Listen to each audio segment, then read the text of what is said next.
Shalom Bapak Ibu Saudara terkasih, jumpa lagi dengan saya Jeffrey S. Chandra di YouTube channel saya pribadi, yaitu Jeffrey S. Chandra Channel. Dan seperti biasanya setiap Selasa dan Kamis kita berjumpa di dalam Indah Bersamamu. Dan saya percaya dalam waktu yang sangat singkat ini Tuhan bisa berbicara begitu banyak kepada setiap kita. Nah Bapak Ibu Saudara, tema kali ini yang saya berikan di dalam ibadah Indah Bersamamu ini judulnya karakter yang dewasa.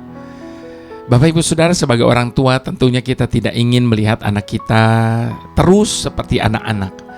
Tentu akan kita merindukan pertumbuhan demi pertumbuhan yang sesuai dengan apa yang kita harapkan, Bapak Ibu Saudara. Nah, demikian juga dengan Tuhan, Dia menginginkan setiap kita untuk terus bertumbuh dan bertumbuh, baik entah itu di dalam iman percaya kita maupun di dalam karakter kita. Saya pernah membaca di dalam salah satu media sosial, entah ini betul atau tidak saya tidak tahu, tetapi di situ dikatakan begini. Di Jepang, Bapak Ibu Saudara, anak usia 0 sampai usia 10 tahun itu di sekolah mereka tidak diajarkan pelajaran-pelajaran akademik, tetapi mereka ditekankan kepada manner, karakter dan sebagainya, sopan santun, pokoknya segala sesuatu tentang sikap hidup begitu. Nah, nanti setelah umur 10 tahun baru masuk kepada pelajaran-pelajaran yang lainnya. Jadi yang dipentingkan di sana itu adalah bagaimana membentuk karakter anak-anak sejak dini. Ya, jadi manner lah pokoknya istilahnya, supaya mereka bisa menghadapi kehidupan ini dengan karakter yang bagus gitu ya Bapak Ibu Saudara. Tapi saya pikir ada baiknya dan ada benarnya juga. Kenapa? Karena kalau seseorang pintar luar biasa dan sebagainya tapi mannernya atau karakternya tidak bagus juga ya gimana ya? Jadi rasanya kurang baik juga begitu. Tentu semua akan kembali lagi kepada karakter dalam diri seseorang. Engkau bisa diterima di dalam satu lingkungan, itu tergantung kepada karaktermu. Ya, kalau karakter kita baik, menyenangkan, tentu kita akan lebih banyak lagi mempunyai teman-teman atau orang-orang yang mengasihi kita di sekeliling kita. Tapi sebaliknya, kalau karakter kita kasar, karakter kita nggak bagus dan sebagainya, tentu orang akan menjauh dari setiap kita. Nah, Bapak Ibu Saudara, karakter ini juga yang kita mau pelajari pada hari ini dari bangsa Israel. Karakter yang seperti apa? Nanti kita akan bahas sama-sama. Namun sebelumnya mari kita berdoa terlebih dahulu. Bapa yang baik, terima kasih kalau saat ini Tuhan, dari hari ke hari Engkau terus membentuk kami, Engkau terus menempa kami untuk kami boleh menjadi pribadi yang lebih berkenan lagi kepadamu Bapa. Ampuni kami Tuhan kalau selama ini kami mengecewakan Engkau Tuhan dengan pikiran kami, perkataan, perbuatan, bahkan rancangan hati kami. Namun kami bersyukur Tuhan, Engkau pakai segala kejadian dalam hidup kami untuk membentuk karakter kami menjadi lebih baik dan lebih baik lagi. Terima kasih Tuhan, pakai hidup kami menjadi alat di tangan-Mu untuk menyatakan kemuliaan-Mu lewat hidup kami Tuhan. Terima kasih Bapa, kami serahkan waktu-waktu yang singkat ini ke dalam tangan-Mu. Engkau yang mengambil alih, Engkau yang mengajar, menegur kami, dan Engkau yang membentuk kami menjadi karakter yang dewasa. Terima kasih Bapa, dalam nama Tuhan Yesus kami berdoa dan mengucap syukur. Haleluya. Amin. Baik Bapak Ibu Saudara, kita buka kitab Ulangan 8. Bapak Ibu Saudara, satu perikop ini yang diperintahkan Tuhan kepada bangsa Israel. Ya, kita akan baca dari ayat yang pertama Bapak Ibu Saudara, atau perikop dari judul dari perikop ini adalah bersyukur kepada Tuhan karena kebaikannya. Segenap perintah yang kusampaikan kepadamu pada hari ini haruslah kamu lakukan dengan setia, supaya kamu hidup dan bertambah banyak, dan kamu memasuki serta menduduki negeri yang dijanjikan Tuhan dengan sumpah kepada nenek moyangmu. Ingatlah kepada seluruh perjalanan yang kau lakukan atas kehendak Tuhan di padang gurun selama 40 tahun ini dengan maksud merendahkan hatimu dan mencobai engkau untuk mengetahui apa yang ada dalam hatimu, yakni apakah engkau berpegang pada perintahnya atau tidak. Jadi ia merendahkan hatimu, membiarkan engkau lapar dan memberi engkau makan mana yang tidak kau kenal dan yang juga tidak dikenal oleh nenek moyangmu, untuk membuat engkau mengerti bahwa manusia hidup bukan dari roti saja, tetapi manusia hidup dari segala yang diucapkan Tuhan. Pakaianmu tidaklah menjadi buruk di tubuhmu, dan kakimu tidaklah menjadi bengkak selama 40 tahun ini. Maka haruslah engkau insyaf bahwa Tuhanmu mengajari engkau seperti seorang mengajari anaknya. Oleh sebab itu haruslah engkau berpegang pada perintah Tuhanmu dengan hidup menurut jalan yang ditunjukkannya, dengan takut akan Dia. Sebab Tuhanmu membawa engkau masuk ke dalam negeri yang baik, suatu negeri dengan sungai, mata air dan danau yang keluar dari lembah-lembah dan gunung-gunung. Suatu negeri dengan gandum dan jelainya, dengan pohon anggur, pohon ara, pohon delimanya. Suatu negeri dengan pohon zaitun dan madunya. Suatu negeri di mana engkau makan roti dan tidak usah berhemat, di mana engkau tidak akan kekurangan apapun. Suatu negeri yang batunya mengandung besi, dan dari gunungnya akan kau gali tembaga. Dan engkau akan makan dan akan kenyang, maka engkau akan memuji Tuhanmu karena negeri yang baik yang diberikannya kepadamu. Hati-hatilah supaya jangan engkau melupakan Tuhanmu dengan tidak berpegang pada perintah, peraturan dan ketetapannya yang kusampaikan kepadamu pada hari ini. Dan supaya apabila engkau sudah makan dan kenyang, mendirikan rumah-rumah yang baik serta mendiaminya. Dan apabila lembu sapimu dan kambing dombamu bertambah banyak, dan emas serta perakmu bertambah banyak, dan segala yang ada padamu bertambah banyak, jangan engkau tinggi hati sehingga engkau melupakan Tuhanmu yang membawa engkau keluar dari tanah Mesir, dari rumah perbudakan, dan yang memimpin engkau melalui padang gurun yang besar dan dahsyat itu, dengan ular-ular yang ganas serta kalajengkingnya, dan tanahnya yang gersang yang tidak ada air. Dia yang membuat air keluar bagimu dari gunung batu yang keras, dan yang di padang gurun memberi engkau makan mana, dan yang tidak dikenal oleh nenek moyangmu, supaya direndahkannya hatimu dan dicobainya engkau hanya untuk berbuat baik kepadamu akhirnya. Maka janganlah kau katakan dalam hatimu, kekuasaanku dan kekuatan tanganku lah yang membuat aku memperoleh kekayaan ini. Tetapi haruslah engkau ingat kepada Tuhanmu, sebab Dialah yang memberikan kepadamu kekuatan untuk memperoleh kekayaan, dengan maksud meneguhkan perjanjian yang diikrarkannya dengan sumpah kepada nenek moyangmu seperti sekarang ini. Tetapi jika engkau sama sekali melupakan Tuhanmu dan mengikuti Allah lain, beribadah kepadanya dan sujud menyembah kepadanya, aku memperingatkan kepadamu hari ini bahwa kamu pasti binasa, seperti bangsa-bangsa yang dibinasakan Tuhan di hadapanmu. Kamu pun akan binasa, sebab kamu tidak mau mendengarkan suara Tuhanmu. Bapak Ibu Saudara, saya mau mengutip satu ayat di dalam Roma 5.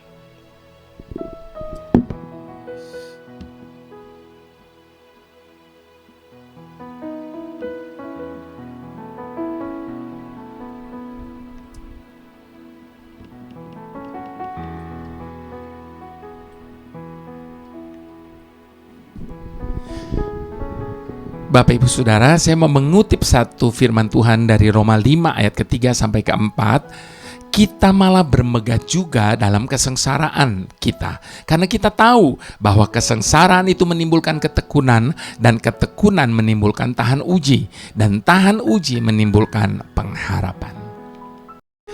Bapak Ibu Saudara yang kasihi, bangsa Israel membutuhkan waktu 40 tahun untuk sampai ke tanah perjanjian. Padahal kalau dipikir-pikir, rasanya tidak mungkin Tuhan tidak mampu membawa umatnya dari Mesir ke tanah perjanjian dengan waktu yang lebih singkat, bukan? Buktinya, setelah dijajah turun-temurun, hanya butuh waktu 10 hari bagi Tuhan untuk mengeluarkan bangsa Israel dari Mesir. Bahkan dengan cara-cara yang spektakuler. Mulai dari 10 tulah yang diturunkan hingga terbelahnya Laut Merah teberau. Jika Tuhan memang mengasihi umat-Nya, mengapa Ia sepertinya berlama-lama memimpin umat-Nya untuk masuk ke tanah yang dijanjikannya itu? Bukankah semakin cepat mereka masuk, berarti semakin cepat pula bangsa itu menduduki tanah perjanjian? Bukankah tanah perjanjian itu diperuntukkan untuk bangsa Israel ini? Nah, Bapak Ibu Saudara, bangsa Israel keluar dari tanah Mesir hanya dalam waktu 10 hari. Tetapi membutuhkan waktu sampai 40 tahun untuk masuk ke tanah perjanjian. Dan sepanjang perjalanan 40 tahun itu, yang ada dalam pikiran bangsa Israel selalu tentang Mesir, Mesir, dan Mesir. Mereka selalu bersungut-sungut kepada Musa dan ingin kembali ke Mesir. Mereka selalu berdalih bahwa di Mesir mereka merasa lebih nyaman, sekalipun status mereka adalah budak. Mereka selalu mengingat daging dan roti di Mesir. Ironis bukan Bapak Ibu Saudara? Bangsa ini sudah tidak di Mesir, tetapi pikiran dan hati mereka tetap masih ada di sana. Itu sebabnya bisa kita bayangkan Bapak Ibu Saudara, hanya butuh 10 hari untuk mereka bisa keluar dari tanah Mesir, namun membutuhkan waktu sampai 40 tahun untuk mengeluarkan Mesir dari hidup dan pikiran mereka. Mesir melambangkan dosa. Hidup lama kita. Kita dulunya hidup di dalam dosa, kutuk, dan termasuk orang-orang yang dimurkai. Oleh anugerahnya, dengan kematian Yesus Kristus, kita ditebus dan keluar dari dosa. Kita tidak lagi hidup di bawah kuasa dosa. Namun pertanyaannya, meski kita tidak hidup di bawah kuasa dosa, apakah dosa masih ada di dalam diri kita? Di saat kita bertobat lahir baru, serta mengakui Yesus sebagai Tuhan dan Juru Selamat, kita mendapatkan pengampunan dosa. Tetapi kita tetap perlu untuk mengeluarkan tabiat dosa dari diri kita. Perlu proses setiap hari untuk menanggalkan manusia lama kita, yaitu sifat egois kita, amarah, dengki, dan sebagainya. Dan selama proses itu juga, kita tetap perlu untuk mendengarkan bimbingan dan perintah-perintahnya. Begitu menerima Yesus, kita semua tidak secara otomatis menjadi malaikat tanpa celah. Selama kita masih ada di dunia ini, kita masih tetap hidup di dalam daging kita. Dan sebagaimana firman Tuhan katakan, roh menurut, tetapi daging lemah. Ini yang menjadi masalah dalam hidup kita. Kita hidup di dunia yang dimana di sekitar kita tetap jahat. Bahkan seringkali iblis akan menggoda kita dengan lebih gencar lagi. Semakin kita dekat dengan Tuhan, akan semakin gencar serangannya.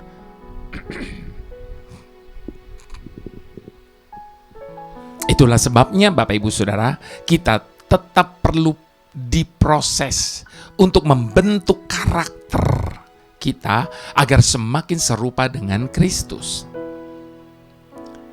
Tiap hari adalah perjalanan mengeluarkan Mesir dari dalam diri kita.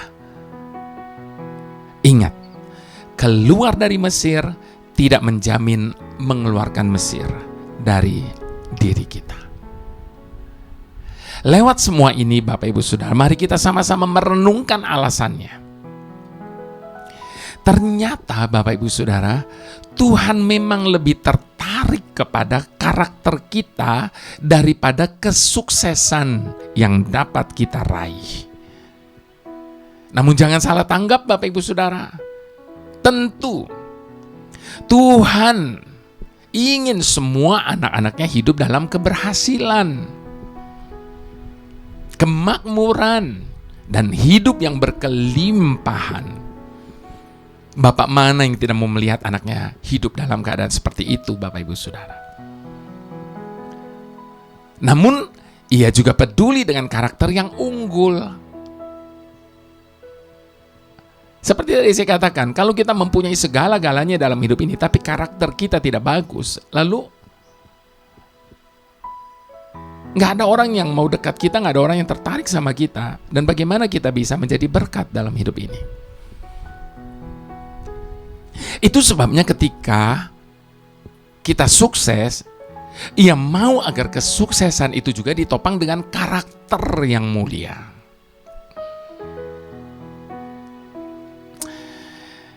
Itu sebabnya Tuhan mengizinkan bangsa Israel berputar-putar selama 40 tahun di padang gurun untuk membentuk karakter bangsa itu. Mental mereka yang suka bersungut-sungut gampangan, mudah terombang-ambing, dibentuk hingga memiliki karakter yang tangguh. Dan hasilnya, perhatikan saja perbedaan karakter yang ada pada generasi Joshua. Bangsa Israel menjadi bangsa yang aktif berperang, menduduki daerah-daerah lawan, bahkan dengan cara yang penuh dengan mujizat. Padahal mereka tidak mempunyai keahlian berperang. Karena sebelumnya mereka hanyalah budak semata. Itu yang terjadi, perbedaan yang Tuhan buat. Nah, Bapak Ibu Saudara, kalau tadi kita berbicara tentang Mesir, sekarang kita berbicara tentang tanah perjanjian. Masing-masing kita tentunya memiliki harapan, bayangan tentang tanah perjanjian kita masing-masing. Apakah itu hidup bahagia, potensi yang maksimal, keluarga yang harmonis, pekerjaan yang berhasil, memiliki hidup yang berkelimpahan, dan lain-lain dan lain-lainnya. Itu adalah merupakan tanah perjanjian bagi kita. Namun Bapak Ibu Saudara, untuk mencapai ke sana, Tuhan ingin membentuk karakter kita terlebih dahulu. Sehingga ketika kita sampai di tanah perjanjian kita tetap menjadi orang yang rendah hati, orang tua yang bijak, pekerja yang setia, pemimpin yang murah hati, dan lain sebagainya. Itu sebabnya Bapak Ibu Saudara terkasih, kalau saat ini kita sedang mengalami tekanan, janji yang sepertinya belum digenapi, karir yang masih merintis, bisa jadi itu adalah cara Tuhan membentuk karakter kita. Tetap setia, dan kita akan melihat hasil yang luar biasa nantinya. Itu sebabnya biarlah ini menjadi kerinduan kita di hadapan Tuhan. Inilah rinduku, kepadamu.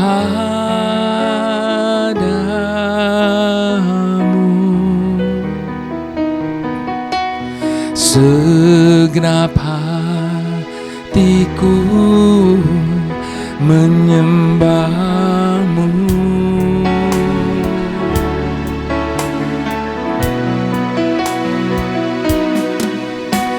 Seluruh hidupku memujimu.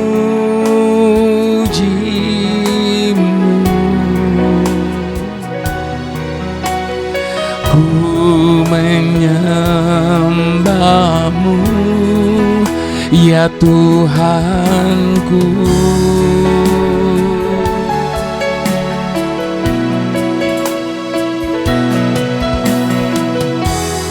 Ku berikan hatiku dan jiwaku, semuanya bagimu di dalam hidupku, di setiap waktu. Nyatakan jalanmu, ku berikan hatiku dan jiwaku, semuanya bagimu di dalam hidupku, di setiap waktu. Nyatakan jalanmu. Biarlah ini menjadi kerinduan dalam hidup setiap kita. Biarlah kita mau merelakan hati kita, hidup kita dibentuk oleh Tuhan menjadi sebuah pribadi yang berkenan kepadanya dan selalu menyenangkan hatinya. Biarlah kita boleh memberikan hidup kita, jiwa kita, dan semuanya yang ada pada kita di dalam setiap waktu dalam hidup kita, supaya Tuhan menyatakan jalannya bagi kita. Mari kita sama-sama sekali lagi menyatakan kerinduan kita ini. Inilah rinduku kepadamu,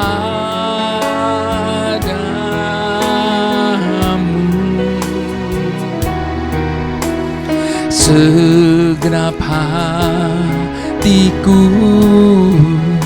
menyembahmu.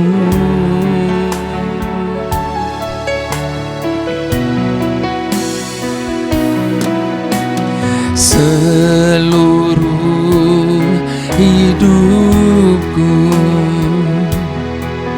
memujamu.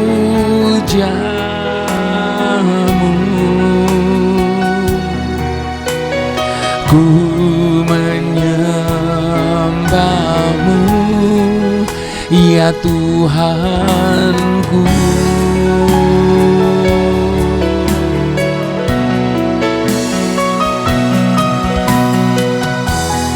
Ku berikan hatiku dan jiwaku, semuanya bagimu di dalam hidupku, di setiap waktu. Nyatakan jalanmu, ku berikan hatiku dan jiwaku, semuanya bagimu di dalam hidupku, di setiap waktu. Nyatakan jalanmu, nyatakan jalanmu, nyatakan jalan-Mu.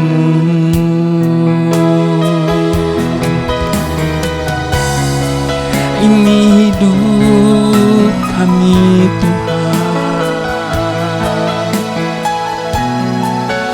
ini hati kami, semuanya kami letakkan di mezbah-Mu Tuhan. Kami percaya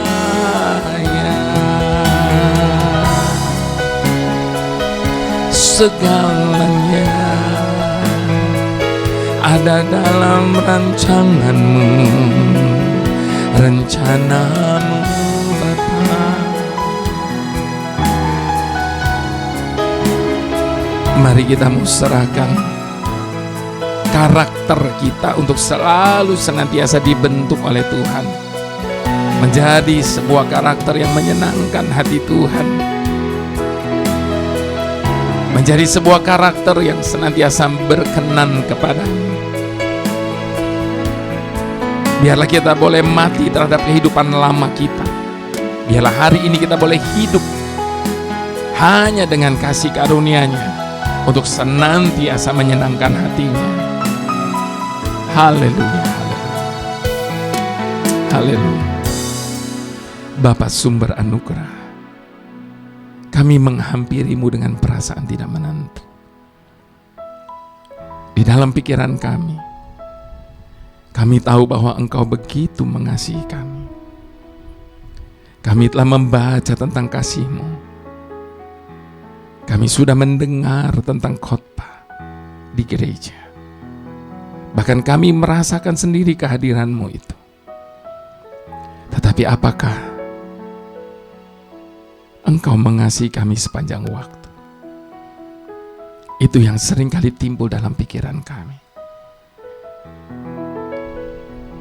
Apakah Engkau tetap mengasihi kami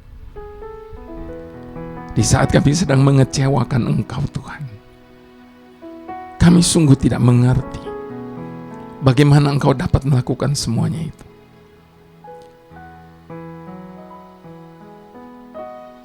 Kami tahu Engkau sabar terhadap kami, menginginkan kami senantiasa bertumbuh menjadi pribadi yang hanya Engkau yang dapat menciptakannya. Engkau senantiasa ingin membentuk karakter kami sesuai dengan yang Engkau mau. Tuhan dan sahabat kami memberanikan diri untuk bertanya dan berharap, apakah mungkin Tuhan bahwa kasih-Mu kepada kami dapat melampaui batasan hubungan antara pelayan dengan Tuhan atau hamba dengan Tuhan? Kami sangat mendambakan hubungan yang lebih dalam dengan-Mu. Kami mencari-Mu dengan tekun. Jiwa kami haus kepada-Mu. Hati dan daging kami rindu akan Engkau. Seperti seekor rusa yang rindu dan akan sungai-Mu yang berair.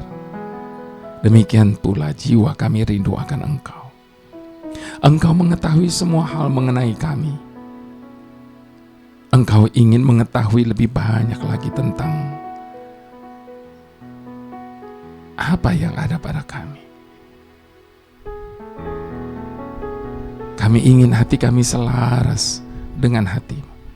Kami ingin mengetahui apa saja yang menyukakan hati-Mu, yang mendukakan hati-Mu, dan yang melukai hati-Mu. Kami ingin mengenal-Mu lebih dalam lagi. Bentuklah kami Tuhan sesuai dengan kehendak-Mu. Dalam nama Yesus kami berharap. Mari sama-sama katakan amin.